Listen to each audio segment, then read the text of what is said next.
Hi and welcome back everyone to day 6 of our theory workshop. Really? Let me give you a quick summary of what we have experienced this week. Day 1, the magic of membranes. We started off with Brian Bourgoin and Barbara Imhoff challenging us to rethink systems of organization and thought by way of discussing membranes.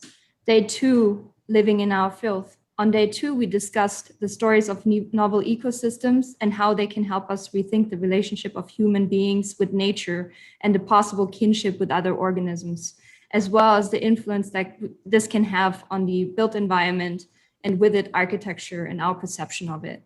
Day 3, first meditations on indigenous cosmology, urgent knowledge and humility. On day 3, this Tuesday, Sanford, Kwinter, Bruce Mao, David Fortin and Sean Connelly showed us the urgency and importance of integrating non-Western cosmologies as part of a more holistic and humble approach to our environment and nature, asking all of us, what keeps you grounded?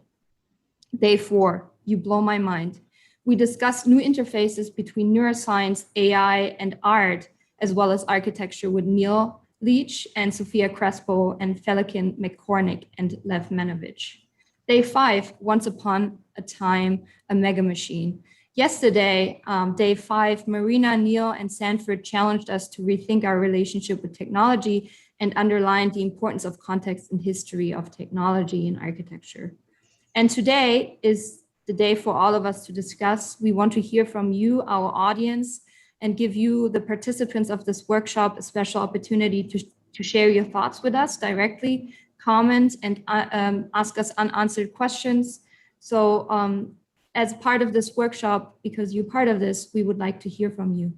So the stage is yours or ours. So I would like to ask you to all turn on your cameras if you're comfortable with that and raise your hand if you have a question. And also for our YouTube audience, please ask your questions in the chat. We will address them here in the workshop. And since we had to cut off Prava so abruptly yesterday, I wanted to invite him to share some thoughts if he has any, of course, if you're comfortable with it. But maybe because we kind of had to cut you off and you weren't on the live stream the last few minutes, maybe you can share some of your thoughts with the larger audience today. All right, thanks a lot, Victoria and everyone here. I hope I'm audible. Yeah. Well, yesterday, after the conversation ended and we were kind of, thinking about what are membranes, what are contexts, and especially when Marina asks that why aren't we thinking about the context, because it's essentially the surroundings and ourselves with whom we are interacting. So I invoked this idea that I refer from the Upanishads, which I would be repeating today after yesterday's brief conversation, but I would like to, address everyone here that in the Upanishads, which is one of the most fundamental Vedantic texts that India has had, it brings this idea of membranes that we've talked about.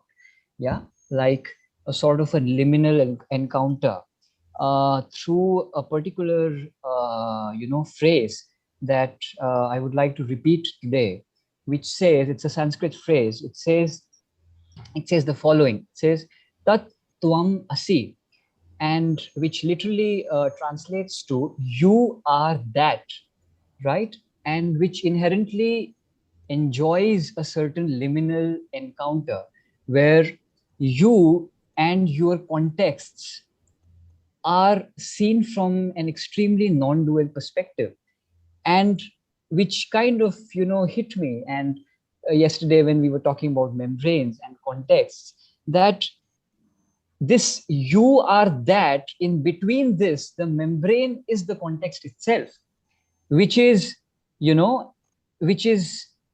which has inherently relational character.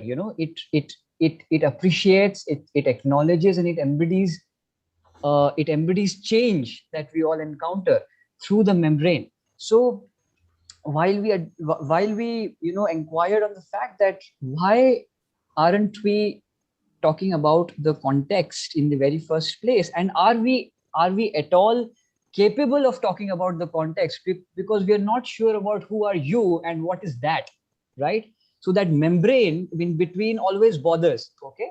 And as Professor Sanford writes, about this idea of soft system, about this very relational existence of that very membrane and of ourselves and the otherness through which the Upanishadic text and the fundamental Vedantic texts, try to bring. So I just brought in this momentary, forming of my thoughts to this panel, which I believe uh, addresses not only our current understanding of architecture as material means of perhaps accessing the that, okay, uh, and our our core discussions on membranes.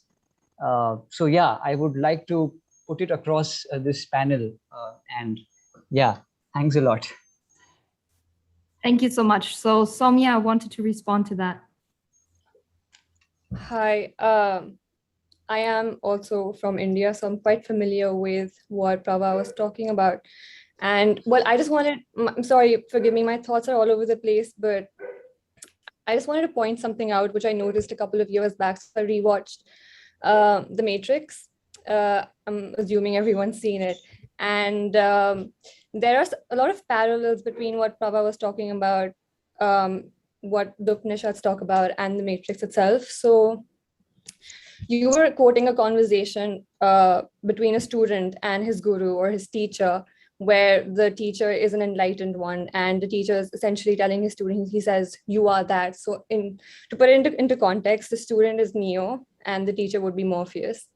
And then the conversation finally boils down to the student having that realization. And he says, in Sanskrit, he says, Mam Brahm Asmi, which roughly translates to I am that, because he has that realization. So he says, he refers to that energy, that force, that singular force of consciousness that the Upanishads say that this entire universe, is made out of, is based on.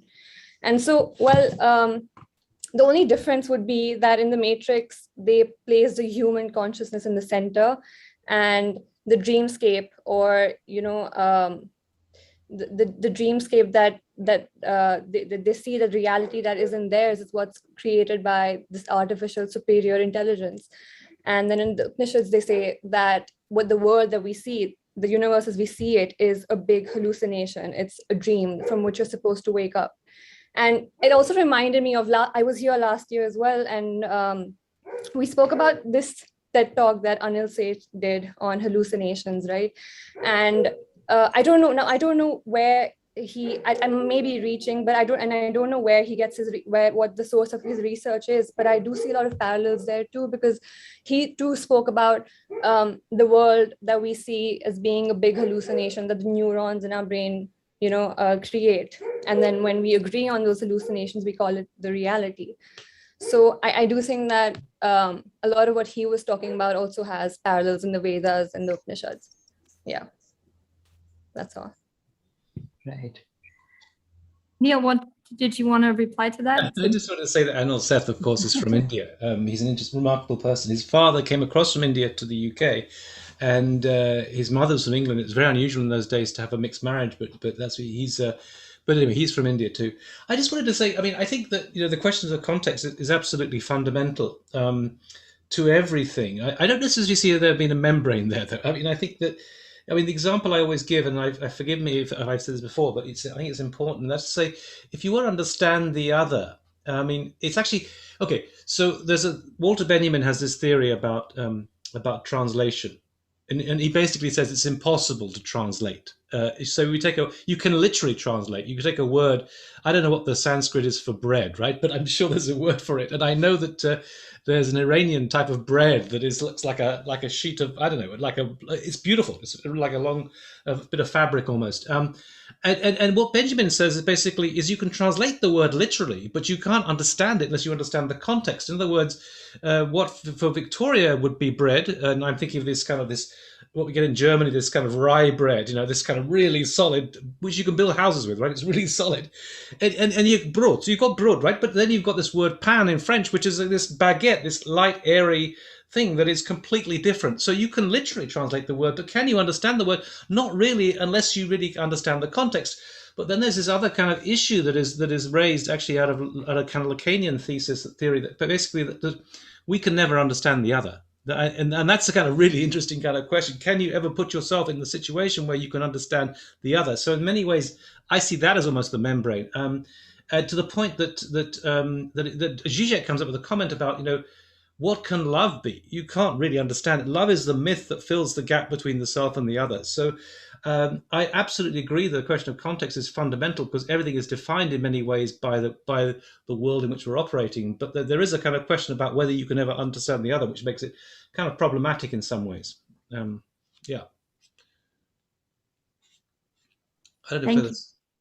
And Marina, you also had, maybe you can tell us a little bit about your kind of discussion about context that you had yesterday, just to bring it back into the mix here. You were talking about the importance of context. We're still waiting for Sanford to connect. I'm pretty sure he had also some comments on that, but maybe you can enlighten us one more time with what you had to say about context. Yeah, and thank you for the comments and for the interest in certain things that we were talking yesterday. I was referring to a temporal context, no, and to the importance to understand. For example, that's why I was mentioning the Vienna cycle and the positivist logic in terms of in that moment it seems like. The technology was successful, independent of their applications and independent of the, at least is what I understand. I'm not saying that I'm totally right about what I'm saying. I'm just putting on the table that I was referring that the theory was acceptable, independent of the context. No, they just evaluate the product, not the knowing how or the knowing who was saying this. And I was referring like in those terms to why always is the context missing in the conversation and what's going on between technology and society. That's why this component missing in our debates or in our conversations. What it means that this is missing. No, I mean, is there like something that we deliberately, like something that we decided not to include? That was my question, and I believe like that is also the something that Neil mentioned yesterday in terms of history or how we understand history or what do we think about history, so I was just trying to trace back because I also remember that. When we talked last year, and I can identify a lot of my classmates from the last theory workshop last year in Digital Future. It's a pleasure to be here with you again. And I remember that one thing that Sanford said, not only in terms of context, but also in terms of history or the historical implication of things that we are still talking right now or debating right now. And he says something like, we need to understand where all these discussions were in the past. And he was tracing back to the 90s and saying like, okay, you have like the Deleuze theory and you have the theory of complexity, for example. And he was mentioning like, this is important to understand where all these kind of things that we are discussing today were in the past. So that's what I wanted to include the problem of context in the equation of, in this case of the technology and society, the discussion between technology and society, because I believe it's central to understand a lot of things. And what we are discussing now we discussed it before, maybe in other terms with another temporal context, no? But we need to understand who say what in which moment to enter where we are now. That's it was like a part of the conversation. Could I just chip in something there? 'Cause I think yesterday also we discussed the etymology. You know, what is, I mean, what does it mean? Does it make any difference what the word meant originally? It's a question of how you use it in a particular kind of context. And I was just, I mean, the reference there is to Wittgenstein, who said if you want to understand what a word means, just see the context in which it's been used. So if I'm playing tennis against you and you take a shot and I can't get it back and I call you a bastard, that doesn't mean to say I'm calling you illegitimate. It's just simply what you say on the tennis court at the time, you know? But it's kind of interesting from an architectural perspective. I think that's important also to understand you know, what a space can be in terms of the context and how it is being used. So, for example, somewhere like the Architectural Association, I don't know how many have been to that particular building, but it's in this Regency Square in London, and it was built, I guess, as a house. I'm sure it was, and yet it's a school of architecture, and it's a school of architecture because of what has been done there in terms of the kind of particular kind of context and how it's been kind of the sort of rituals and procedures and so on. That's what defines it as a school of architecture, not the building as such. And I often think about this in the context of the work of Judith Butler. I don't know if anyone knows Judith Butler, but I tried to invite her to the theory sessions. Unfortunately, she didn't come. But Judith Butler is a very interesting feminist theorist from Berkeley. And her argument, basically, she's a lesbian theorist. And she's basically saying that, I can define who I want to be through what she calls performativity, which is a complex term. It's not just simply acting something out in terms of performance, but it's it's more rich than that. It's about you define yourself through what you're doing, through who you by your behaviors and so on. The fact that she's got a body with two breasts doesn't mean to say she has to be heterosexual. She wants to redefine herself through her performativity. And I think that's interesting from an architectural context, that you can see that the kind of performances going on in the space also define that space. They give it a certain sort of context. So I don't know. I just think it's kind of related back to architecture. That's one the view I always take. Thank you. Seth, you had a reaction to Marina. Did you want to say something? I think it wasn't specifically in regard to Marina, but I think it was on the basically the subject of context, and actually really kind of more dovetails into what Neil just said in terms of thinking about the context of context of integration of theory and architecture, right? And when we, I think over the past week and beyond, in many other symposia and conferences that I've been to, where theory is on the table as a discussion point or as a sort of critical key point of discussion, there's always been the sort of gap that remains in my mind in the integration of that into the design studio and into the profession at large, which isn't to say it's not worth discussing, obviously, in its own sort of state of things and everything else. But I think that as a design professor, which I have been for the past 3 years, and as someone who's always tried to get the theoretical into the built environment in a way, I guess you could say, it's a very hard translation in a number of ways, right? I mean, this is, I know throughout much of my education, I was sort of derided by many of my design professors as being the theory kid or something like that, which I'm sure is something I know Viktoria has dealt with as well. And so I think making that translation and taking these rich and wonderful theoretical concepts, which should really be at the foundation of so much of what we do as designers and as creators of human ecosystems, human ecologies. Like I think that's something that continues to me to be a challenge in terms of figuring out viable ways of doing that. And I thought it might be interesting, especially since I see that Sean is on today. I'm kind of curious in the context of how, particularly with the integration of indigenous knowledge in the studio, which is something that I've sort of encountered in the past year myself, in terms of trying to get that information in a way that's not only respectful, but powerful in terms of maybe having more effect at changing the culture at large in getting architecture to understand better notions of ecosystemic synthesis with the context in which we're building.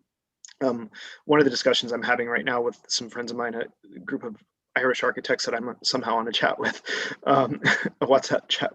We've been talking about the building collapse in Florida, and all of the sort of variable finger pointing and things, and interdisciplinary, contractors versus engineers versus architects, and how did this happen? And, one thing that did happen in the course of that discussion was, I came across an article by a Florida architect who was saying, well, this kind of construction is perfect for Florida. This is, concrete pancake modernist sort of thing, is perfectly at home in Florida.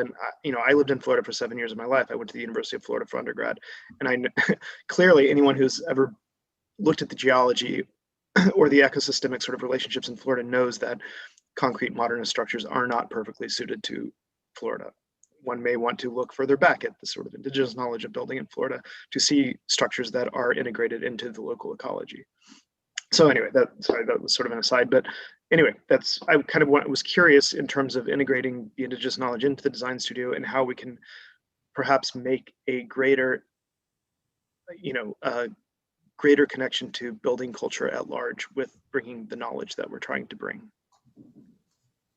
Could I just interject something, just make one comment? And that is, since we got two Indians and there's a conversation, there's one of the Indian theorists that, well, he comes originally from India anyway, that I find really useful is Homi Bhabha, who's now teaching at Harvard. I had a PhD student at University of Nottingham, Felipe Hernandez, who did a PhD on Barbo and architecture, and now published a book on that. But one of the important things he says is, well, can I just start off by saying, to my mind, when we talk about architecture, we're not talking about buildings, we're talking about a discourse about buildings. I think that's really important because it's important to understand that you have to, and this is Barber's point, it's not as though while buildings are out there, we see them through the lens of a subjective. We see them through a subjective lens. In other words, there's the object and there's a subjective way of engaging with them, and that's why when he talks about a nation or something, you have to understand it in terms of the narration, of the kind of the discourse in which it's inscribed that gives meaning to it. In other words, so just to say that's for my mind why theory is so important, because it's engaging with that part of thing. We're not just talking about buildings; we're talking about the subjective way in which we understand buildings, and therefore that becomes important. And it's not, and I think that's a real fundamental problem in most architectural discourse, where it just focuses on the buildings as though that engagement is an objective one. Does that make sense? Well, but the point, but the building is not something that we're completely, agnostic to as in theoretical discourse. That wouldn't make any sense. Then there would be a philosophy of a philosophy or a theory of a theory, right? The building and the built environment and human ecology are all things that have to be involved in order for it to be. No, absolutely. That's what I'm saying. But it's not as though you can say the building's a building, because actually it's the way in which it's framed in its context and how by subjective discourse that really explains how you understand it. Yeah, right. but what if we? Yeah, sorry. Well, to me, it's sort of seeing knowledge as something that works in omnidirectionally, right? We need to be bringing the theoretical discourse back into the way in which we approach the design of buildings. I think that's something that's been fundamentally lacking in architecture for a very long time, if not forever, in a way is really functionally, recursively reintegrating the knowledge that's developed in the discourse, in the greater discourse, and bringing it back into how we're actually creating human ecologies. Yes, thank you, Seth. And with that, I wanted to give a special acknowledgement to Sean, Sean Connelly, who's joining us today. And because he was one of the special guests, and so maybe if you have questions for him, please address him. And I wanted to kind of bring him in because he is including indigenous knowledge in his discourse and his studio teaching. So I would like to hear from you, Sean, because Seth had addressed you briefly. So maybe I wanted to give you the word. Thank you, Viktoria, and thanks, Seth, for bringing that up. I guess when I think about architecture over the past 10 years, well, specifically with regards to Hawaii and the Pacific, compared to 10 years ago, there is starting to be more interest in Hawaii and the Pacific. So that's sort of like a good a good sign in terms of interest growing in the field. And you know, from the standpoint of education in Hawaii and the concept of a school in the grassroots movement with you know, individuals like Ku Kakalau, Keone Kuoha, Monoloni Meyer, etc. There's a sort of idea that you don't necessarily need the school like as the building. All you need is sort of the interest to learn. And then it really becomes a question of what's activating that interest to learn, which is essentially what surrounds us, the built environment, our environment around us. And so when it comes to, you know, this idea of how to integrate Indigenous knowledge in architecture school, I think, you know, one question is like, what is it that's actually activating the interest to learn? I mean, how do we get that that activation out away from that closed environment of just a school, like actually doing the learning in the stream, actually being in the forest, learning how the sound of the forest changes when the wind changes, the way the temperature changes as you're walking through the forest. There's just all of these aspects of experience that you can't really teach in the classroom. So that's sort of, you know, the first thing that comes to mind, Seth. The other one is like who's doing the teaching, and then who's being taught. There's definitely sort of a pipeline issue. There's not many Pacific Islanders or Native Hawaiians. They are there in the schools, but they're still a minority. And then when you look at the faculty, they're just, you know, even at the School of Architecture in Hawaii, there isn't a Native Hawaiian faculty member. So I think now that there is an interest to learn about the Indigenous context, I think schools really need to commit to increasing the faculty, but that's sort of less of a theory issue, and that's more sort of like an administrative issue. But I think it's definitely something that needs to be considered when answering these kinds of questions about how do we actually teach Indigenous knowledge in schools in a way that's respectful and meaningful. We need to actually, you know, the term otherness came up in the context of the conversation earlier. We really do need to get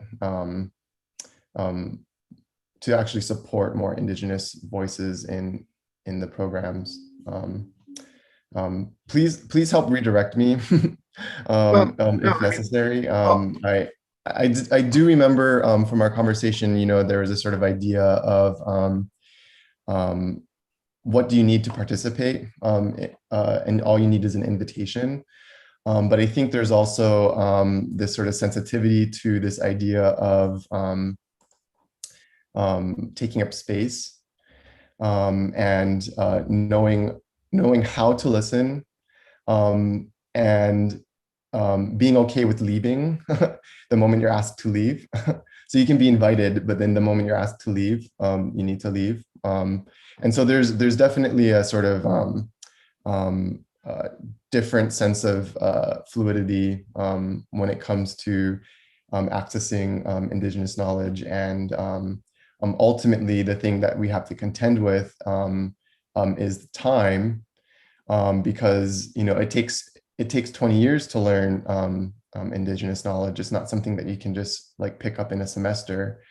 And so it takes commitment, it takes community, and that's all wrapped up into, you know, the knowledge isn't just knowledge. It's like a long-term ceremony. It's a long-term relationship.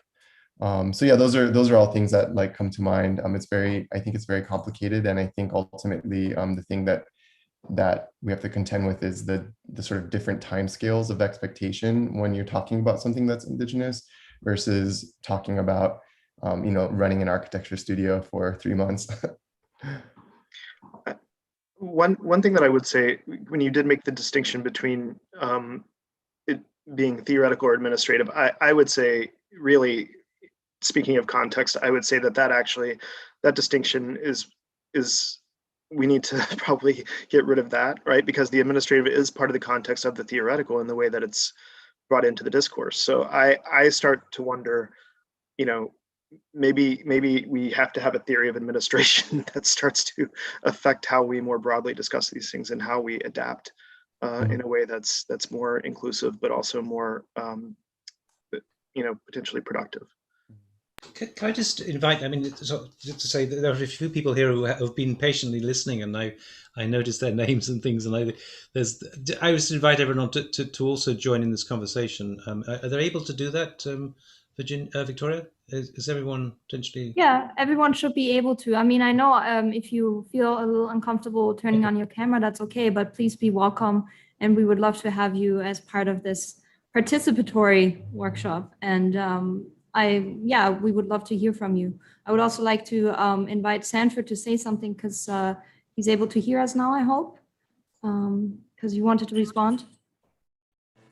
Look, if you don't all mind, the only thing I'd like to say is I waited 3 generations till I would be able to learn systematically from my students. And I can't believe it's happened. And I'm super grateful and deeply excited by it. I think it's time for you guys to lead. Thank you, Sanford. I just wanted to invite, we have another participant joining us. Human, did you want to say something or participate? Hello, everyone. I'm just listening. I'm really happy to be here, and I will join you in the middle of conversation. I have a couple of questions, and I would be happy to actually ask that and bring it up to have a conversation all together. Yes, please. Do you want to ask a question? Okay, sure. Unfortunately, I missed the last session. I couldn't make it to join you all, and it's a kind of sadness that I have. But apart from that, I have a couple of, let's say, topics which are really interesting. Before starting that, I would really, start with the kind of big appreciation of all of you to have this, giving this chance to me to join you and having a lot of questions in mind. And I really like this, approach and attitude for this workshop, which is all about asking questions instead of, answering those problems. And I think this is even more, for me, touching and more effective. I like to start with a topic that we had on the, just a moment to find the notes that I was working on. Okay, perfect. The second session, when we had Oliver and the other appreciated guests, there is something which is really important for me, and I already also tried to brought up this question, which is more about morality of, architecture and the practice, especially about the topic of that session. When I guess Oliver was touching a morality of acting, and I have rather an ethical question: how to define that blurry edge between the true biological concern and the magical wound which some architects use for advertising their business. And I know it's banal to ask for a, fixed to-do list of instruction, but I'm curious to know if there is any reference point or any, anything to mark, any way to mark which side is taken by the actors, because I think the attitude and the, more ethical intention behind those actions are important, and these are the things which are changing the discipline of architecture. Yes, since Oliver is not here today, but I'm happy to take on that question, and I think that's a very important one, because I think it is very much about how do you start acting and how do you actually not become inactive, right? Because I think that's something that's very apparent in Oliver's practice, is that he's not afraid of starting to act, even if that means a lot of discourse for him, because in each of his projects, he does a lot of research and it's very granular. Each project is different. Each project that he does has a deep embedded component that's research.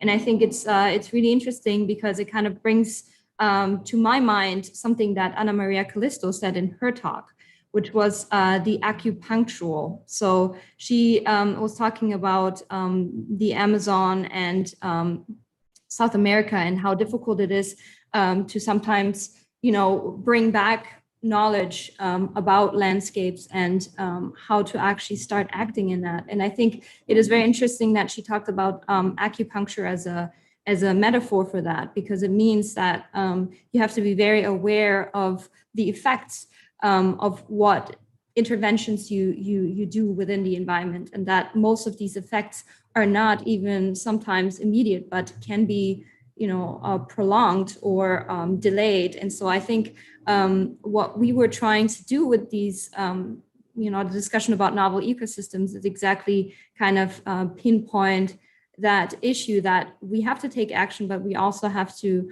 kind of think about the process. And that's why for me, something like process philosophy or something else that really kind of helps me trace these ideas is Goethe's participatory science, which actually he talks about it in a way that, you cannot understand a plant just by looking at the form, but you really have to think about the entire process of the growing and even the disintegration of the plant again in its environment. And I think that's something that I hope all of us can do with not only the project, but also our thoughts, because they're never in isolation. They're always kind of coming from somewhere, take traces from something and kind of result in some other ideas again. So I think this kind of procedural and process thinking and action being a big component within that is for me, and I think for Oliver, in my understanding of Oliver's work, something that he is very interested in. So I hope that kind of answered the question. Thank you very much.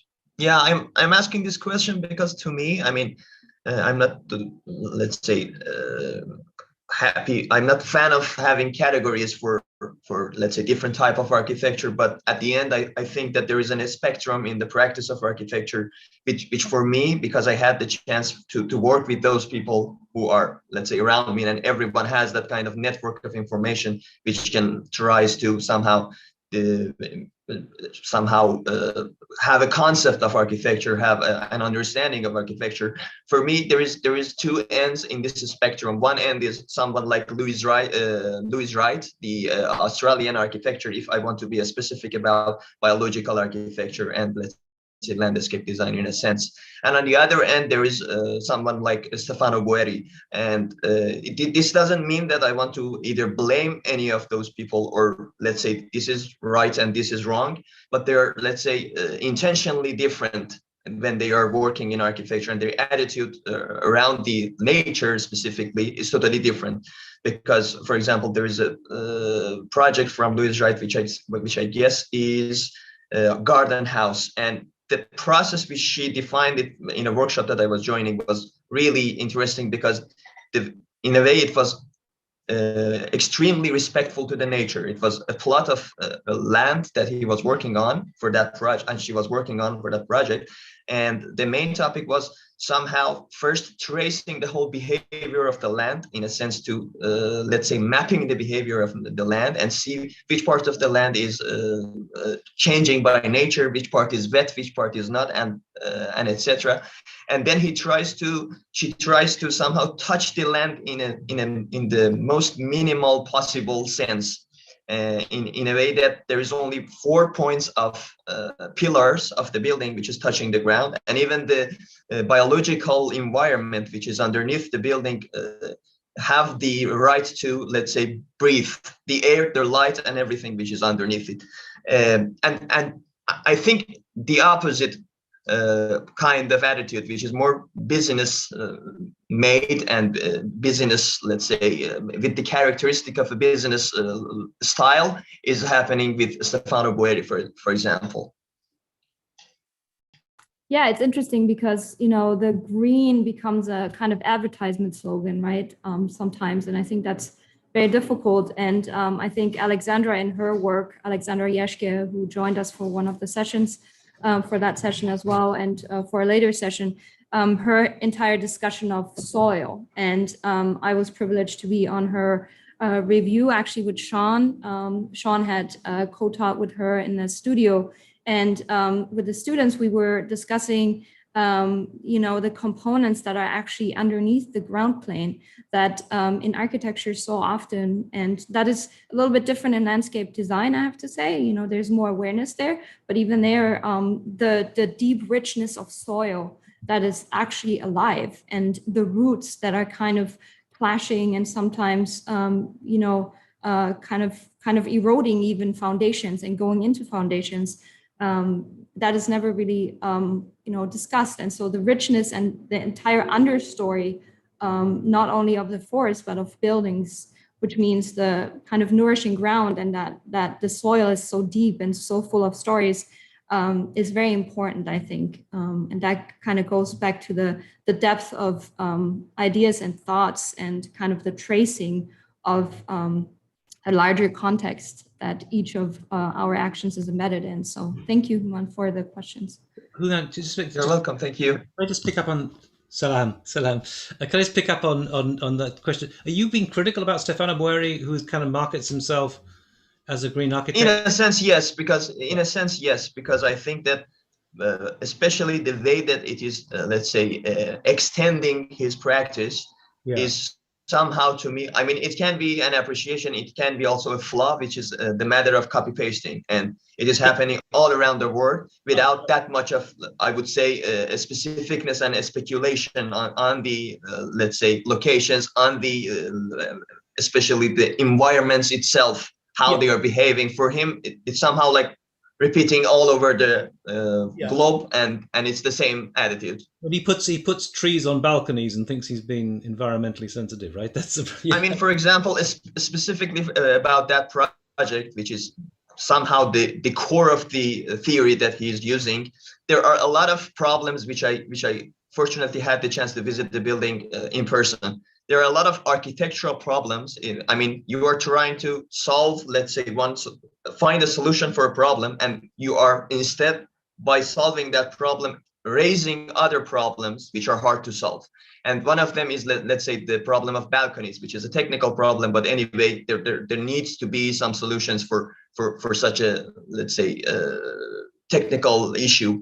And that's, first of all, the weight of the balconies, that they need to somehow hold it. And the other one is the matter of ecosystems which are created in that balconies for some buildings. And it is interesting that I was joining, in fact, in parallel with his studio, in a workshop which was about solving the problem of nests for that building, which means designing nests for those birds, which all of a sudden had a kind of home in that balconies, and made a lot of problems for the people who are inhabitants of that apartment.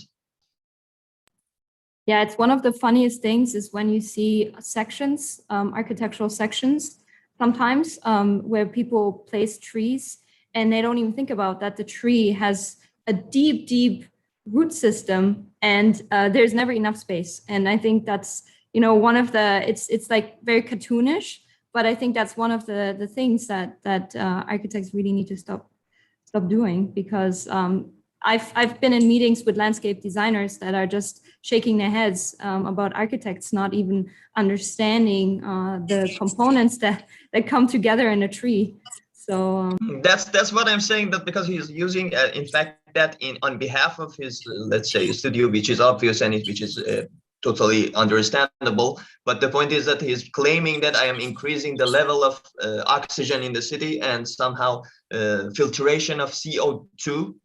Which that's why I'm asking generally the whole question, that where is this edge, how we can define it? Is he really doing it for the sake of the city? Is it something which is doing something for the, let's say, good of the citizens and the city, or it is just like a kind of I would say quiche in a French sense, for somehow having a propaganda and having that kind of, let's say, point which attract you, that, oh, that's good, that's green, so let's have it, or let's support it. May I, this is Kwinter, may I make one small comment? Yes, please. Well, first of all, I'm very gratified to see the direction of this conversation. I'm going to leave it at that without specifics. I want to say just a couple of things to advance this, perhaps in a certain way. Boeri is actually, as everyone knows, but should remind themselves, is fundamentally a Kohlhaasian. And the type of gesture, shall we say, that the armature of gesture, shall we say, that he relies on, is ultimately this kind of, well, what can we say here? We can say that there's a certain profound espousal, but I would say not very deeply understood engagement and alliance with so-called artificial and artificiality and so on and so forth, which tends to, in many cases, deform or obscure much, shall we say, more profound operations, if you like, which then become inaccessible to the design intelligence. And I think that clearly is, a critique that one can make with, a generous and even, compassionate sort of critique of that work. The fundamental need that you all are noticing of the need to go a couple of layers deeper to establish a shift, if you like. And that's all the architects really need to do, is to educate themselves and to transform, if you like, their biases. You see, because in a sense you invoke, Frank Lloyd Wright, and it's obvious that nobody wants to fucking have a neo-Wrightian kind of thing. It would be boring as hell for the architects. It wouldn't engage them. The important thing is to take that unbelievable insight that already was possessed by Frank Lloyd Wright, and in fact gifted and endowed into the architectural tradition, but which has lost it's lost the freshness of its language or the insight, and needs to be restated and redeveloped in light of all the exciting new approaches, ideas, and knowledges that are emerging today. That's really what our task is to bring those deep insights of the past and develop them and transform them in the light of all the new stuff that we have available to us. And I would certainly not rule out, I would not rule out technological. I would also like to say, and as it came up, is this, the learning that the architects need to listen to landscape people, even in their most, just to know what the cliches of landscape are. They would be so, I mean, I've seen it happen in many schools, including the GSD, Harvard, where I taught for a decade. The power, actually, of what happened during the 10 years that I was at the GSD really came from the espousal of landscape thinking as an expansion of how we think about architecture. And of course, you all know that history. It began with the huge conference in the book that we called Ecological Urbanism, but it went far and wide. And I still think of that as the great transformer in the architecture of the last 15 years. And the third thing I want to say is the best course I feel I've taught in the last 7 or 8 years is a class. I don't think the students shared this enthusiasm, though for me it was just an incredible experience. I taught a class on the concept of terroir, which some of you may have heard of it. It's often associated with the French wine industry, but the concept of terroir is a very deep one because it activates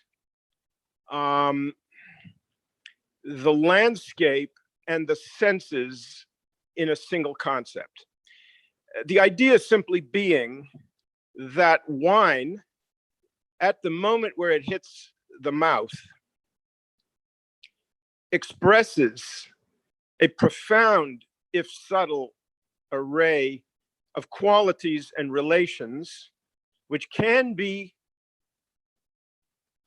experienced as a structure, and which in fact is a way of accessing the structure of the environment, which is to say that everything from the soil, the weather, including the cultural practices, which have to do with not only agricultural ones, but all of the ways of living in a particular region, and how those come to be expressed in nuances that are accessible directly to the senses, not even thought, directly to the senses. And terroir is a concept that was incredibly easy to expand in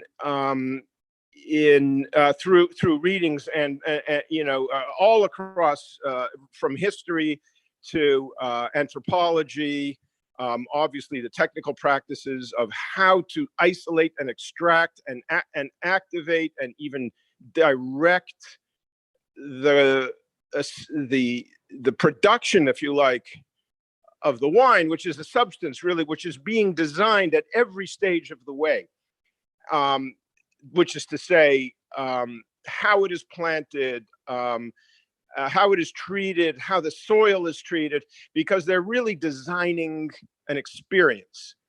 They're designing the wine. But anyway, terroir, the reason I thought of it just now, first of all, because I love that class, and I still think of it as a teacher for myself. It is a way that would certainly open up the excitement of architects, which is really new ways of achieving new forms of sensation through design. And secondly, because when you were criticizing Boeri's work, I was having some wild thoughts about the differences in the tradition of environmental thought in Europe, and specifically in the Mediterranean, and thinking that in a certain sense, the Anglo-Saxon tradition, for all of its weirdness, its Protestant weirdness, has provided, I thought for a second, a very much more usable framework for thinking through these problems. And then it suddenly struck me, of course, that if you ask any deeply embedded Mediterranean person about their surround, you'd realize just how profoundly embedded they are. Now, that is in the context of the indigenous arguments, because, well, I don't want to get into all the details of the stuff I have learned in the last 48 hours, interrogating my Canadian friends about the recent discoveries of what was happening in the schools in Canada, but simply to say that indigeneity is not entirely a feature of the civilizations and the cultures that we recognize as, having their roots in the hunter-gatherer or the native, et cetera, et cetera. Well, the Mediterraneans are native. And I would also like to point out that you see quite a lot of discussion of this if you read the really great books on wine. It's a very interesting thing that comes up. I just want to alert y'all to it, is that, for architects, the possibility of all kinds of new learning to bring into play in the design. And it's not to bring this stuff at the surface, because it would bore a lot of architects and it would cause a lot of eye rolling if it were on the surface only. The idea, of course, is you change the fundamental attitude. Architects should be free to bring anything into play. The idea is redesigning, as Viktoria keeps referring to it, a beautiful idea really that needs ever further use and activation, is the understory, is re-engineering the understory. And then what happens above ground will naturally become different and usable. Thank you, Sanford. Yes, that's. Can I just make a quick comment? Yes, please. I will try to hold myself tight to not let's say, bring up any new topics now and wait for the others, because I'm really curious to also hear about the other voices. But just one thing which I need to, I think I owe to Sanford, and I need to tell him, you're always, let's say, asking for help of the others and thanking them. You're so open to, let's say, all this conversation. But I like to just say that you are like also, I mean, I appreciate the smartness of Leach, which is not that much surprising for me to pick you as the element of this workshop. You're so essential for this platform and this kind of workshops, because I really like your energy, the way that you are spreading this knowledge from different topics, and the way that you are working here is like a magnet, which is absorbing all the important powers in, and then bring them, let's say, into to have these conversations. And I really thank you. I mean, you are not obviously that person who needs the sugar-coated sentences like this, but that's my part of participation. Well, was that directed to me? This is Kwinter. Was that? Yeah. Yes, this was Yes, to sir. you. Yes, sir. Well, let me just say a couple of things about that. Number one, nothing in the world has been more gratifying to me than the things that have happened in the last year around this topic. Ever since Neil started he invited me to Digital Futures last summer, and the main reason is because I had, for the first time in quite a long time, even though I taught in Vienna at a fairly international school, it was not the same thing. Access to a much more cosmopolitan set of I mean, look, this happened because of you, not because of me. It happened because we got outside of the narrow box of I did, in a certain sense, outside of the narrow box, and then established feedback circuits with a different population. Honestly, it is so critical that there were ears like yours out there. And secondly, I have to say, I don't think of it as any way as being me. Really, I've been droning on for fucking ever. And really, you get one or two students out of like 300 a year at the GSD who kind of hook on and get it. And then at Pratt, of course, also, maybe even a higher percentage. But I have to say, it's really the work of the generation now of Viktoria and Marina, and again, Neil sort of what was the word? He was a ringleader in getting these people sort of, shall we say, even politically into a political active alliance. Alexandra as well, etc. There are many others. Sean. The fact of the matter is that you need the critical, whatever that is, that critical mass, and you need that kind of an energy, which, I don't know, whatever it is, my voice, in a way, got promoted, so to speak, to the realm of irrelevant boomer some time ago, and it could never have happened without you guys. Frankly, it could never have happened. And frankly, to say that it is happening is to really describe something that's happening in your ecology. As far as I'm concerned, I finally feel that we must go on. Whereas, honestly, to tell you the truth, I have been on the brink of saying, I'm going it alone now, just do my own thing and go off into the sunset. And the fact of the matter is I feel there is now I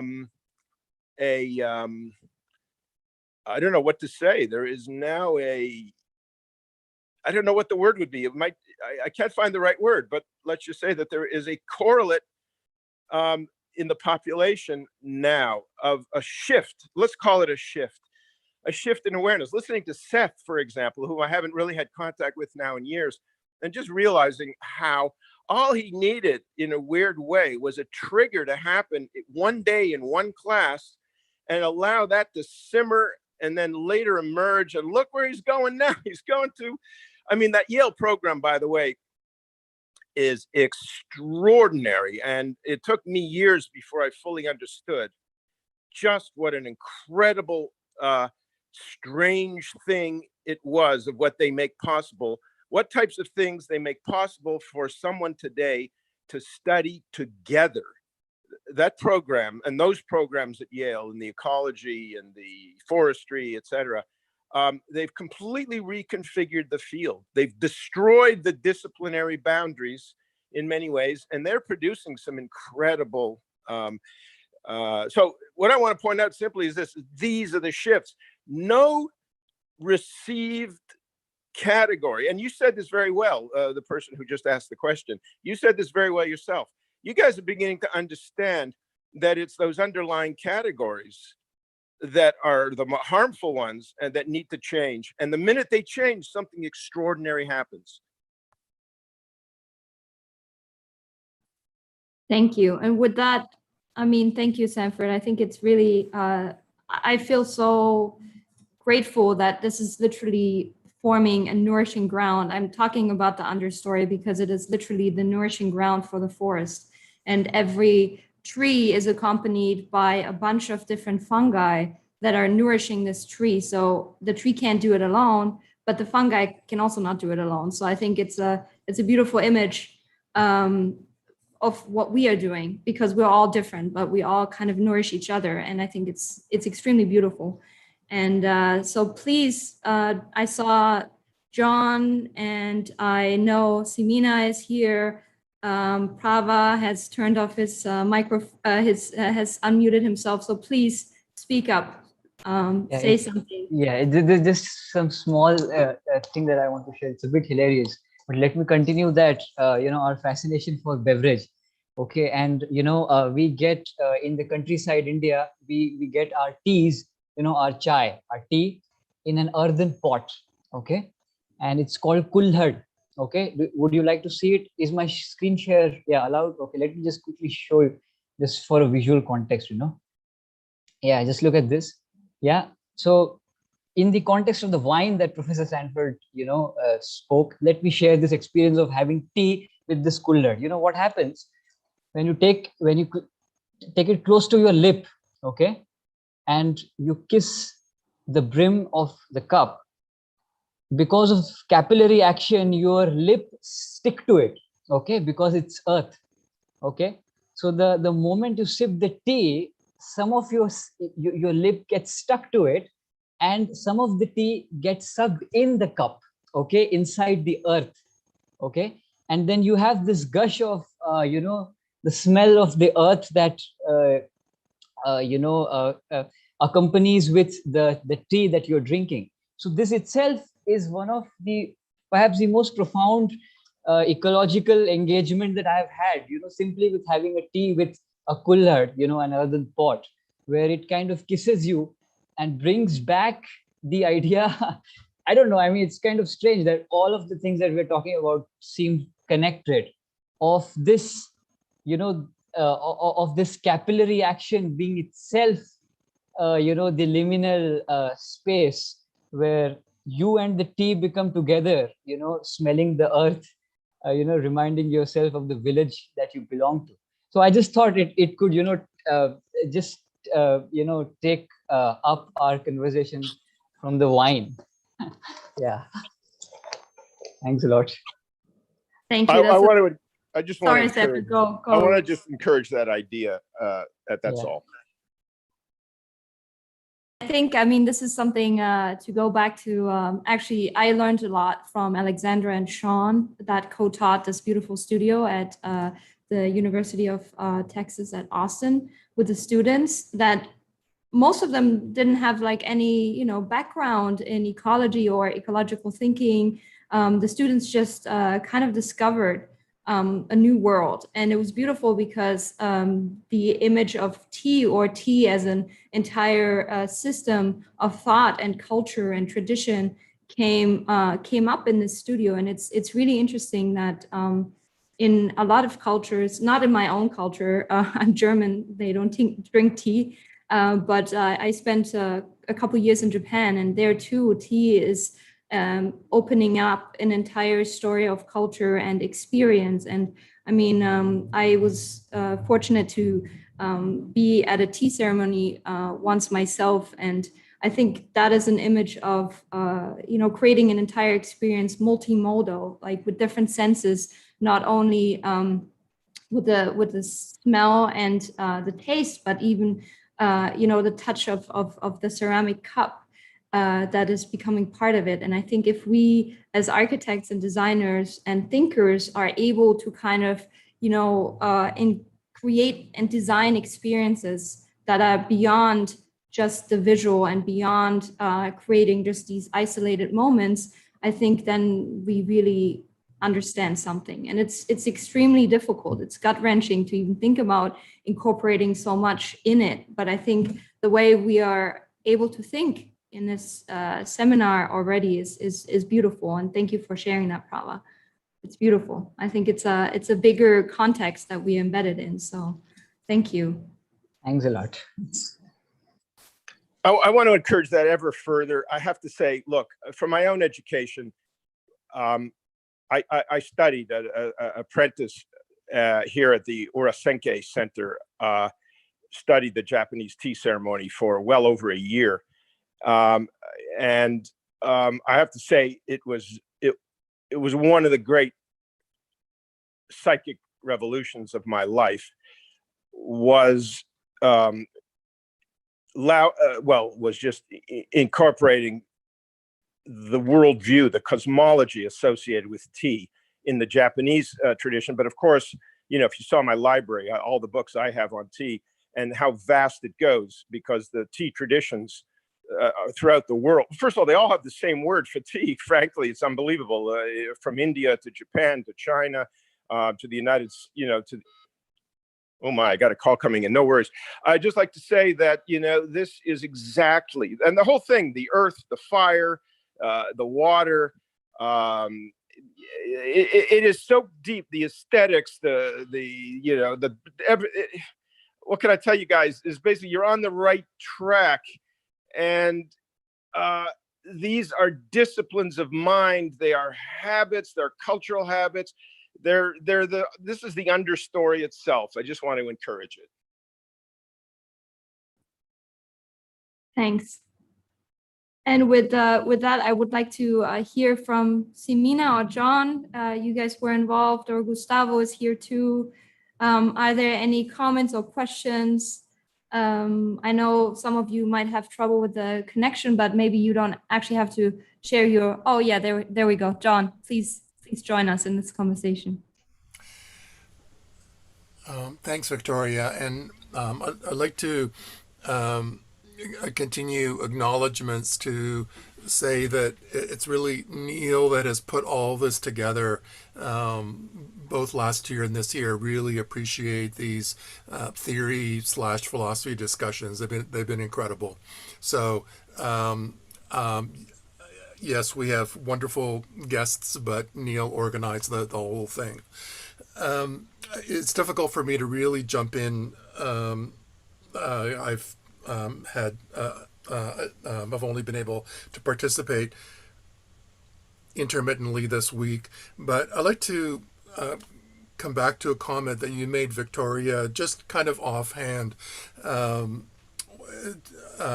suggesting that we look beyond simply form to understand things, and that was to set up the discussion of process. But I'd like to point out, especially in the context of architects here, that form is incredibly important, and it actually goes beyond shape. I mean, that's another conversation. But simply to point out, recall again a quick point that Bruce Mao made when he briefly talked about his Panama experience and going through the jungle with E.O. Wilson. That Wilson commented at one point that the only thing that's on this planet is, well, not the only thing, but what we're concerned with is life, and that it's a giant experiment in form, and that we are simply one of those forms. And so that for me really points to a very critical component of form that we really should not denigrate.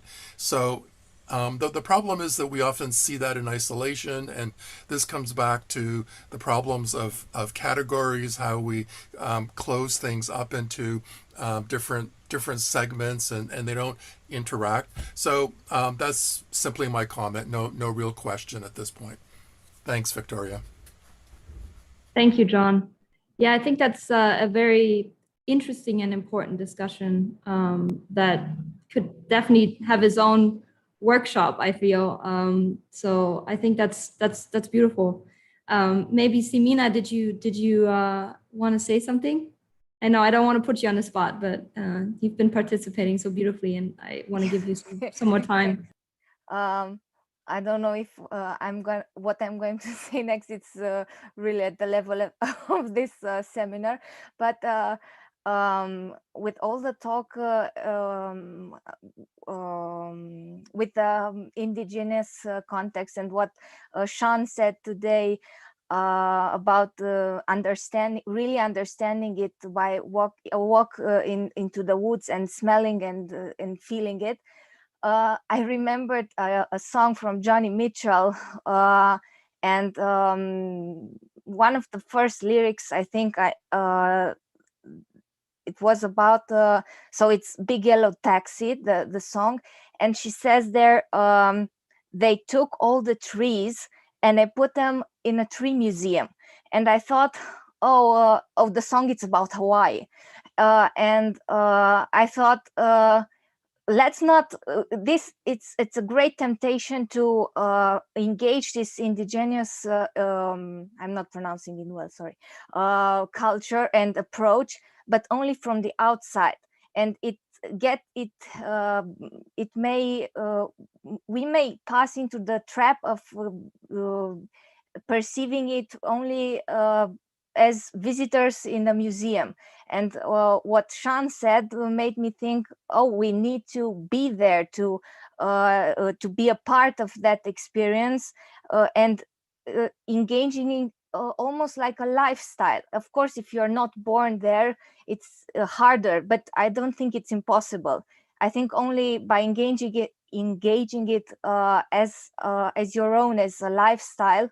It's not the lifestyle, the word lifestyle, not exactly, but similar to a lifestyle, to engaging a lifestyle. Design style, not good. But engaging it from the inside and living it. And also what the comment about life and I'm sorry to, I'm also very keen into music and guitar playing. So this song was on my mind, and the next time when I heard, it's about Hawaii, I know a song. But getting a little bit serious, I think this, it really should be about engaging it from the inside. And not only because it's fashionable, not only because it's interesting. Of course, because it's fashionable and interesting, it may attract your attention, but if you really want to understand it, you have to make it your own. And like it has been said, I think in the session with I can't remember which day it was. I think day 3. So it has been said that it's oh my god, I forgot what I had to say. Do you want to have Sean respond really quickly so you can maybe think about what you were going to say? Maybe. Thank you. It came so fast into my mind that I forgot it. Sorry. I love what you're saying. If anything, just to give you a couple more seconds to remember, I'm definitely going to listen to Big Yellow Taxi today. I never thought about the song in that context. And since we talked about the idea of the museum, and we've also been talking about soil.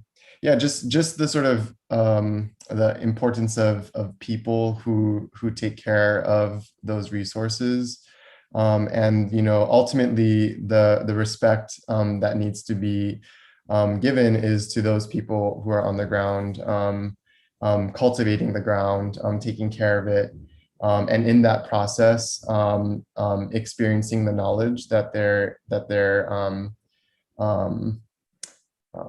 how do you say it?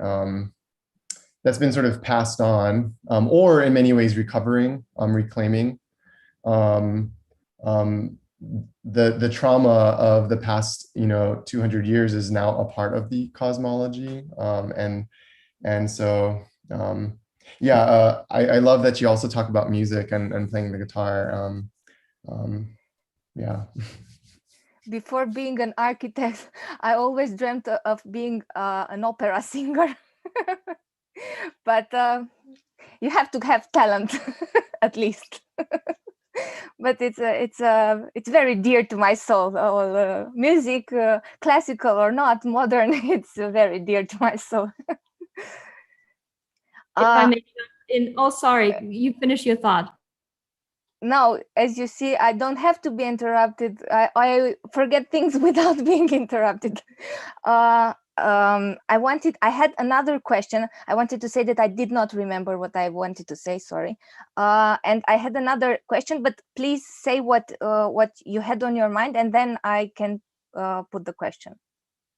Okay, thanks. I just wanted to bring it back to what Marina had brought to us yesterday about duration and Bergson, because he's basically talking about the duration and context experience as music, because when you think about music, it is never, there's not like one note that's in isolation and then the next one, there's no gap.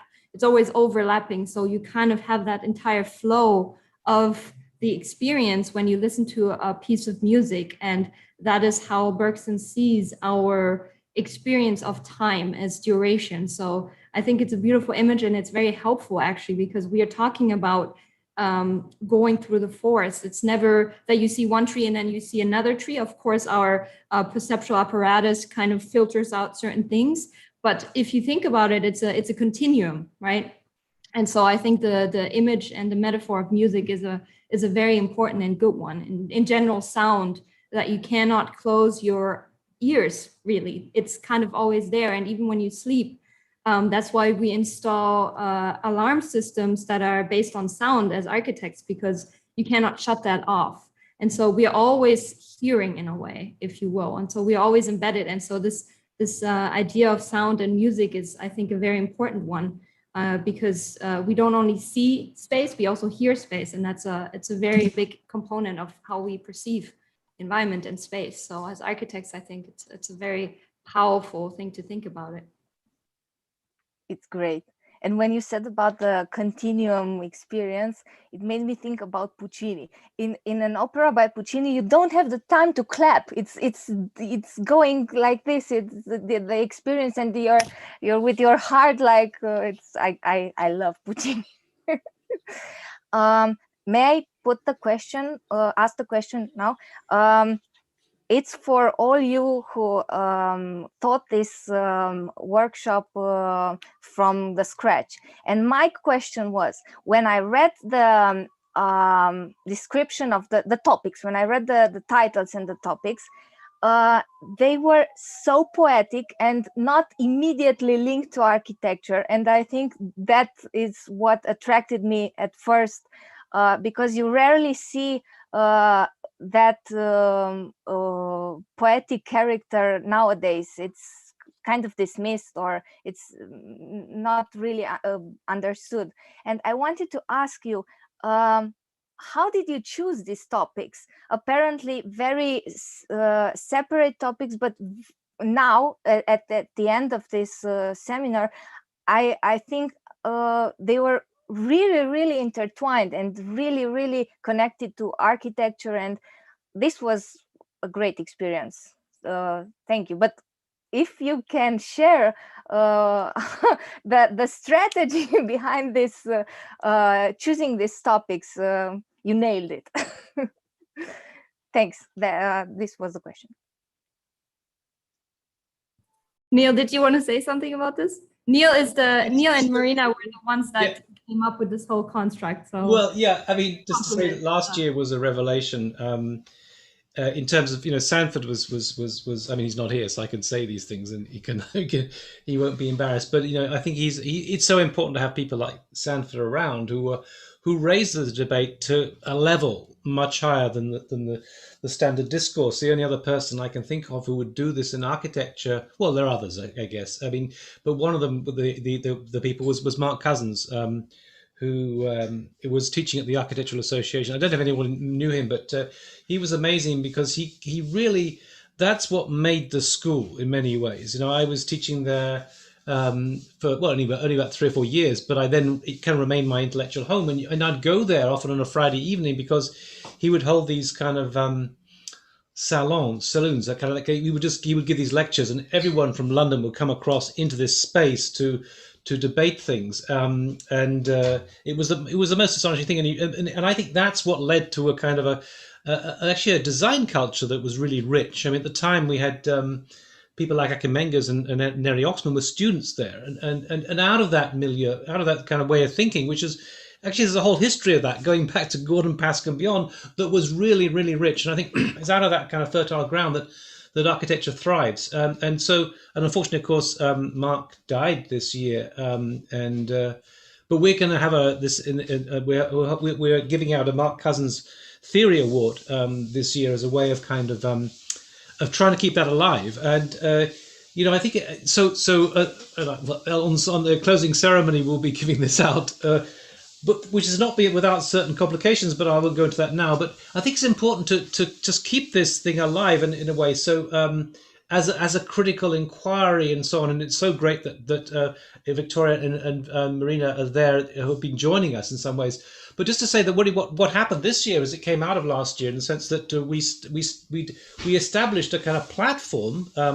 Initially on Discord, because of a group who were part of last year's discussion, and having got that Discord channel, we said, what should we do now? And we basically kept the Saturday discussions alive, which I think has been really useful as a kind of a platform for interacting and debating and so on. And it's great to see this kind of young generation, including all of you guys as well, keeping that alive as a debate. And it just seems to me that it's so vital to have that kind of critical inquiry, because the other end is to say, I'm not going to criticize Stefano Bueri for this, but there are some people who see theory almost in terms of kind of marketing themselves as a kind of intellectual veneer. And I think, to my mind, it's precisely about asking questions and not kind of like, hiding behind this intellectual veneer. And that's why I think Sanford's so important, because he continually kind of, probes and asks questions and so on. So anyway, it came out of that, but I've got to say that Sanford's a little bit disorganized. So we stepped in and added our own components to make the thing work. But it's great. And I think it's important also to keep that kind of constellation alive, where you don't have one homogenous view, but a series of different viewpoints, and something happens in the interaction between those different sort of viewpoints. But I mean, there's a kind of history to how it happened, but I'm grateful it did happen, and I'm hopefully that we're going to keep this alive in the future. So thank you for all being part of this. Yes, thank you guys so much. I mean, without you and without questions and without interest and all this, it could never happen. And I really hope we're like, I said that in response to Prava yesterday, but I really think that we kind of become a holographic field, like a field of interference patterns where not one stands alone, but it really becomes like these waves are interacting. And I think that's really beautiful. If that can become our driving force to kind of overlap and start inspiring each other and also bumping into each other. That's we can't avoid that, but I think that's what kind of creates that richness, and it's really beautiful. And I think bringing in completely different ideas and I would say cosmologies, systems of completely different storytelling and completely different thinking is extremely important. And so I want to say thank you again for Sean, and also Prava, who brought us new ideas in and is teaching us. So I hope we can teach each other more and keep teaching each other and learning from each other. So thank you guys so much. Thank you, Viktoria and Neil. This has been such a pleasure to be a part of. Neil, we did get to meet, I did meet you once before, way back in Cambridge at Chow House. And I always, think back to that conversation where you encouraged me to, you encouraged the importance of visualization. You're talking about video game and sort of like the power of future, thinking about the future. And this was way back in 2013 around then. And so, yeah, I really love this idea of digital futures. It's been such a pleasure to be a part of. And thank you so much for creating a community that really transcends our transcends distance in many ways. So I consider this a global conversation. Thank you so much. Well, thank you. I mean, it's not me. It's us, right? It's a whole group of people, and I often kind of comment that, I mean, now that Gustavo's here for a while, there's a whole group behind this, supporting this, and it's, we're all committed to this one kind of viewpoint, really, of kind of sharing ideas and things. I just want to kind of comment to the thing about tea reminded me, because I think there's a couple of Iranians here who, and I think the word for tea in Iranian is in Farsi is chai or char. It's also part of this kind of this culture, and I just want to go back to that kind of point, just to pick up on Homi Bhabha, who of course was Parsi, so he came from actually Iran and went to India and so on. And he has this notion of hybridity and hybrid cultures, and in many ways that is precisely what we are today in many ways, and what we share and things, but within our own particular kind of context. So, the fact that, I don't know, that my country invented cricket, but you guys in India have taken up cricket, it's become a very Indian thing, and meanwhile we in the UK, we've taken up, I think the traditional dish used to be roast beef and Yorkshire pudding, and now it's chicken tikka masala, and we kind of incorporate that. And I think we're in this kind of global kind of world in which we kind of are sharing things, and I think that's the important thing, because I think if you open things up in terms of debate, I think that's really where it gets important, and it's closing down debate, which I find that, which is really the disappointing thing today. So I just wanted to mention, with since John Circa was, is it Circa or Chaka? Anyway, it's we tried to set up. He was John. Sorry, Circa is correct. John studied at the European Graduate School. We tried to set up a similar platform, but it got shut down by a narrow-minded dean, which is a great shame, because Sanford was there, and for a brief moment, we had a really fantastic space of opportunity. But the great thing about this is it's kind of like it's free, and you can exchange ideas and so on. So I'm hoping that this will kind of will blossom in some sort of ways and help to democratize education, because I'm not only too aware of the fact that in certain cultures, because of the economies and so on, people are unable to share with other people, and it's great to be able to find some space where we can do that. But it's very much, it's not me, it's a we, and it's like an iceberg. I keep saying this, but underneath you see the 10%, but there's probably more than 90% beneath it, which where the work's going on, and it's great to see that kind of commitment to shared values and to opening up debate. And so let's hope this carries on. I don't know how it will do, but let's hope so.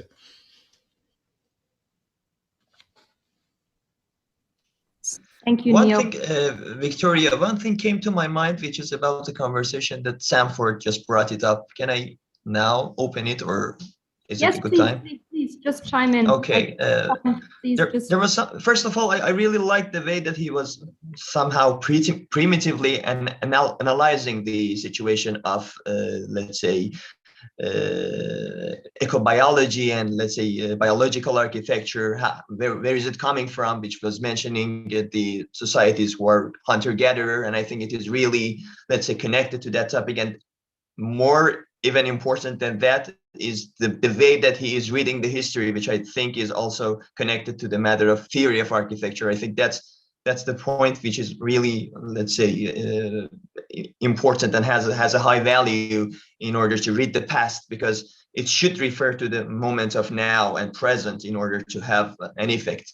Something which is somehow related to my culture and location in Iran, because we have, I mean, recently we had a book which was published, and it's about a kind of academic research about suspension of past. The title is Suspension of Past, and it is talking about the way that we are stuck in the history which is irrelevant to the moment of now, and we are just proud of those things, and we are in a kind of loop which doesn't allow us to, let's say, read the past for the sake of present and for building the future, which is also, I think, related to the topic of this workshop.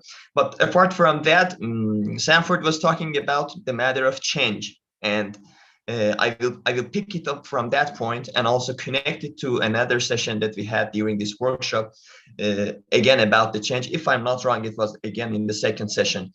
And again, for my background, I mean, everyone has a kind of background who is somehow perceiving or understanding the phenomenons around himself or herself.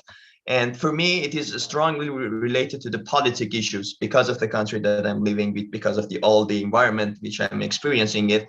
And to me, this matter of change is somehow strongly glued to the political, let's say, elements and factors. And why I'm saying that, I will, let's say, first of all, referring to a book which is published by Václav, just a moment for me to exactly find the title of the book, which is, yes, Václav Havel, the post-president of Czechoslovakia. The name of the book is The Power of the Powerless. And in that book, he is somehow professionally illustrating how this process of changing, in this case, in a sense of political change, is happening.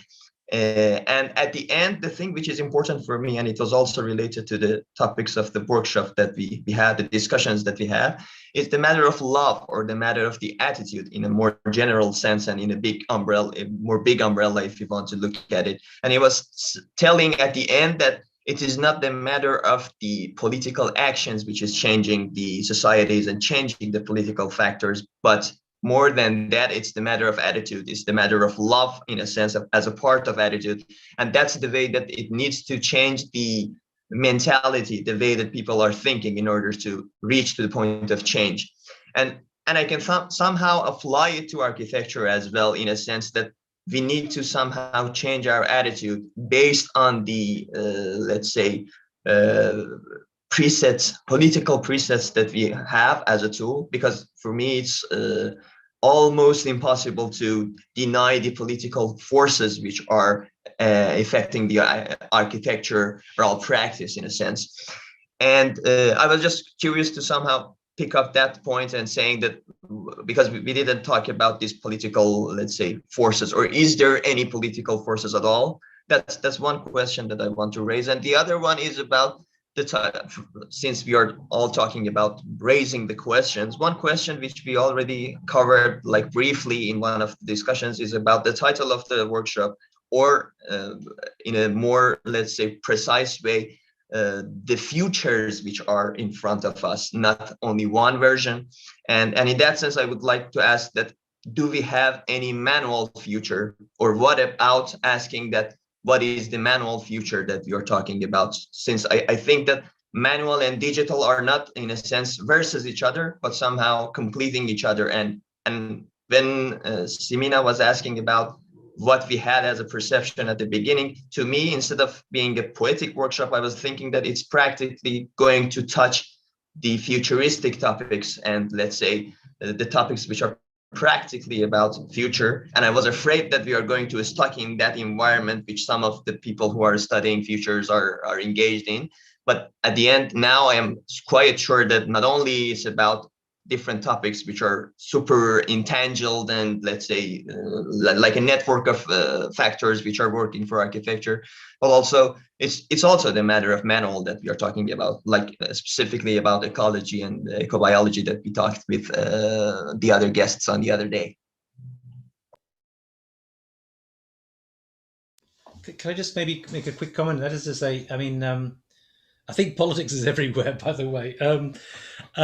But one of the things I think when you open up a platform like this where you kind of connect people, you do become aware of individual kind of differences, of political differences. I mean, I was giving a lecture in Iran once, and I was talking about 3D printed body architecture or clothing and something, and there was a mannequin that I showed, and it was a plastic mannequin, and I was told to shut down the PowerPoint because in Iran, everyone is very sensitive to this, and you can't just kind of show even if it's on a plastic mannequin, you can't just show this kind of clothing. And I think this is really, in some ways, and that opening up the debate, you do find out the differences and so on. But I think it's important to be open to those things and to find out and to deal with those things because it's important. And certainly, I'm not going to the details now, but we have had some challenges here in terms of the differences between, let's say, the Western culture and a Chinese culture. We were very concerned, for example, colleagues in China put up a kind of you had to register to go and see the live streaming, and we said we in the West we're going to do this, but anyway, there's a bit of a conflict there. We can't get over that impasse and so on. And there are differences. I think one has to recognize those differences as well. So it's good to open up, but there are challenges in terms of the different viewpoints. And one has to be aware of the sensibilities of everyone in order to be truly international and truly democratic. But politics is there the whole time. Yeah, it's a good point, Neil, which is a kind of sort of qualifier on our wonderful global situation and potential sharing and that's actually a question that more a comment. It's kind of an open question that troubles me about learning, particularly from indigenous culture. That's I think that the session that we had, and also the title itself, "You Can't Do That, Dad," I think really points to exactly the problem that I've encountered before. And perhaps Sean can comment on this a little bit. I mean, Sean's in a fantastic position because he's studied, he's both indigenous, knows that background, but he's also studied architecture and in the Western traditions, and that's it's not always possible to bring cultures together. Part of the problem, you highlighted a little bit with the problem of the human figure, even if it was plastic, in certain cultures. What I came across a number of years ago with a graduate student in the master's program who was indigenous, he actually was bringing in, wanted to have discussions about the sweat lodge. And when he went to his elders, they admonished him for, you saying, you can't do that. Exactly like the title, because it's a very sacred thing. And it's not just a matter of kind of, bringing it into a whole other culture and just saying this is what we do. And so I think it's, we do need to, across this planet, have much more communication. But as you pointed out, Neil, there's also a requirement for respect and certain boundaries at the same time. So, I'm not sure how to negotiate that, because communication requires openness, but then we need to also keep certain distances because we can't fully understand each other, as was pointed out earlier today. And so it's a very difficult line to really negotiate. I would like to connect to indigenous attitudes, but as Bruce Mao's daughter said, you can't do that. So you have to tread in this area very, very carefully. So I don't know if Sean has any comments on this as well, but it's a difficult territory.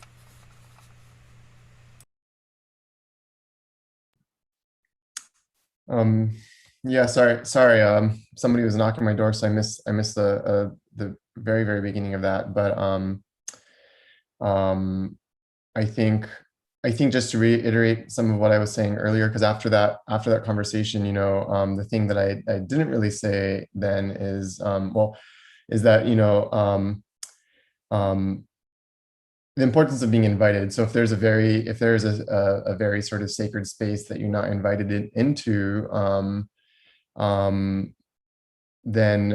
then you can't do that. But then if you are invited, if you're asked to leave, then you have to also also respect that. I think there's like a sense of there's also a cultural difference because, you know, being from Hawaii and then being on the continent, sometimes I often find myself feeling like people think I'm dumb or I'm dumb because, you know, the cultural difference is that in Hawaii, like you don't ask questions, you don't talk up, you just observe and pay attention, and then you learn. Whereas in the other context, it's like, you know, like when I remember like having students over for tours, and they're sort of like taught in the Western context that it's respectful to ask questions and constantly sort of like show the engagement. And so there's like a cultural difference there that it is sometimes difficult to you know across the culture difference, how do you sort of teach listening? Like, how do you know how to listen?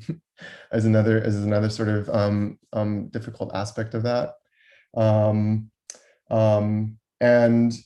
what is the other one? And then also knowing that sometimes when you're invited, even though you're invited, it might still be best to say no.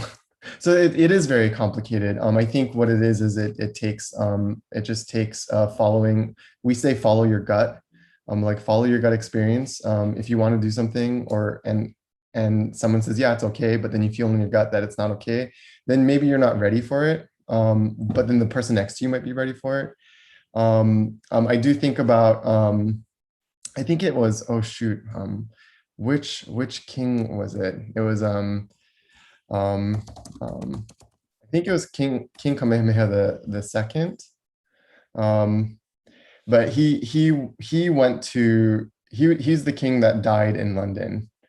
And there's the story where when he learned that one of the cathedrals that he was invited into also was a sacred space where there were bones buried there, he declined the invitation to step in because he said, he basically was like, I'm not worthy to step in this space because I am not of this like soil of these bones. And so yeah, I think we're in a time where everybody, we all come from different cultures, we all come from different sort of understandings of what's respectful. And so then that's where I sort of just, you know, I think humility was a key term in that title. And then I always fall back to what Manolani Meyer says, which is, you know, we have to remember that it's about the quality of our participation, and that our goal is to ultimately create joy in the process. You know, there's a little bit of also the sort of question of the political, and the political gets into sort of the grievance. You know, Kamala Inos in Hawaii talks about, you know, the importance of moving beyond the grievance and focusing on the resurgence. And so,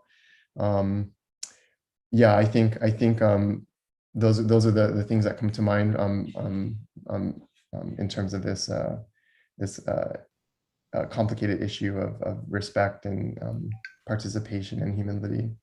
But yeah, I'm glad it's happening. This is the kind of stuff that needs to happen in conversation.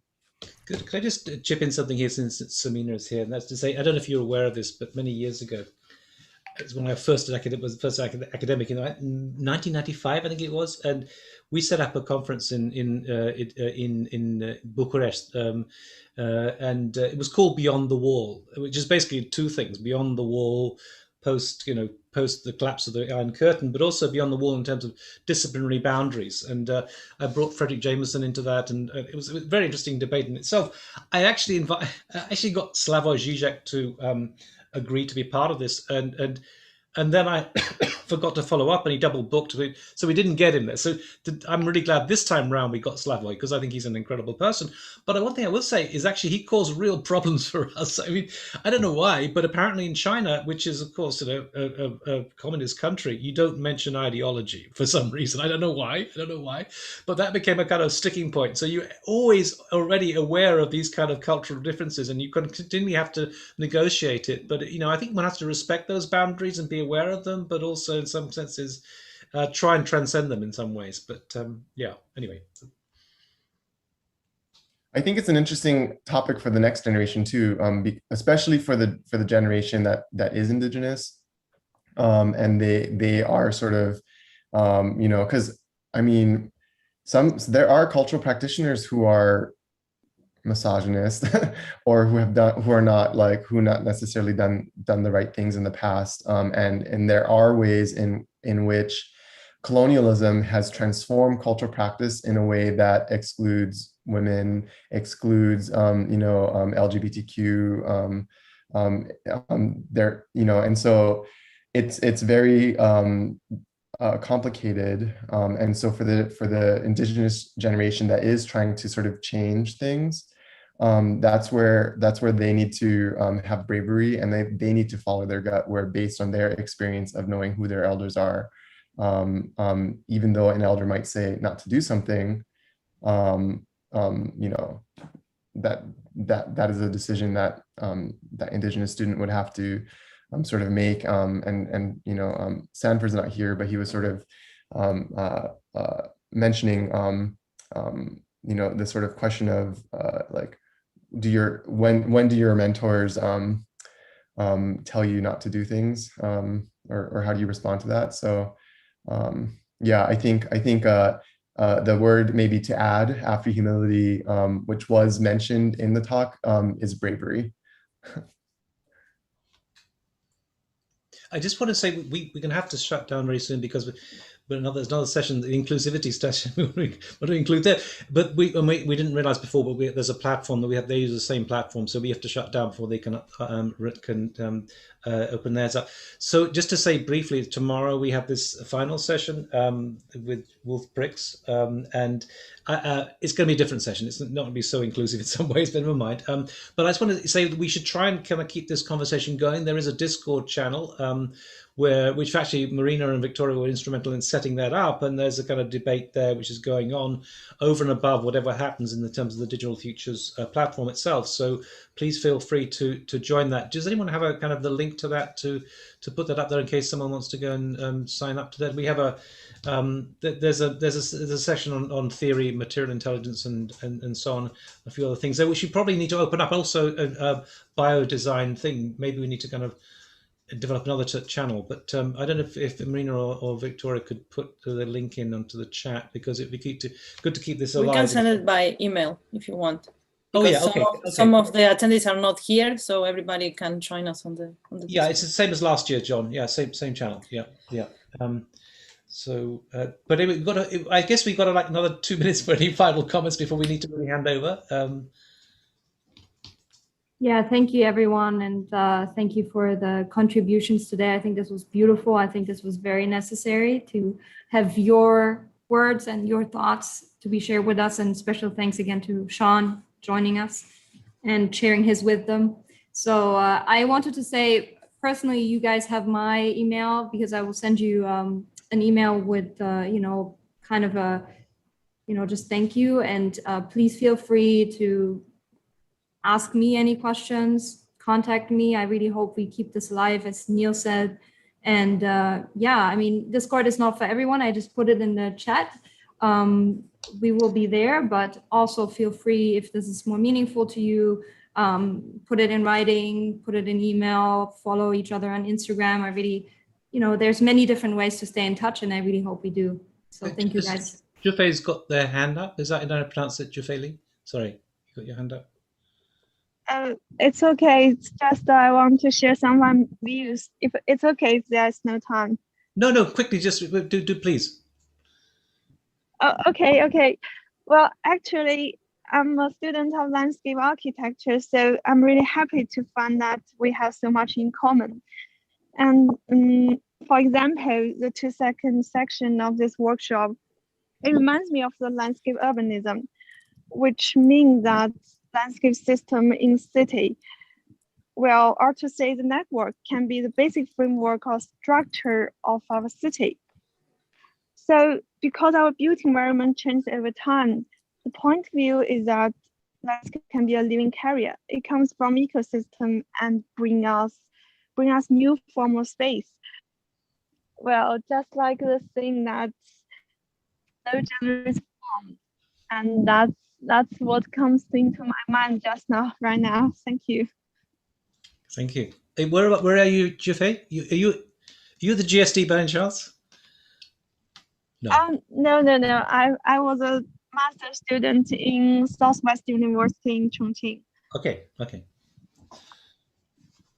Because landscape urbanism was something alive and well at the GSD.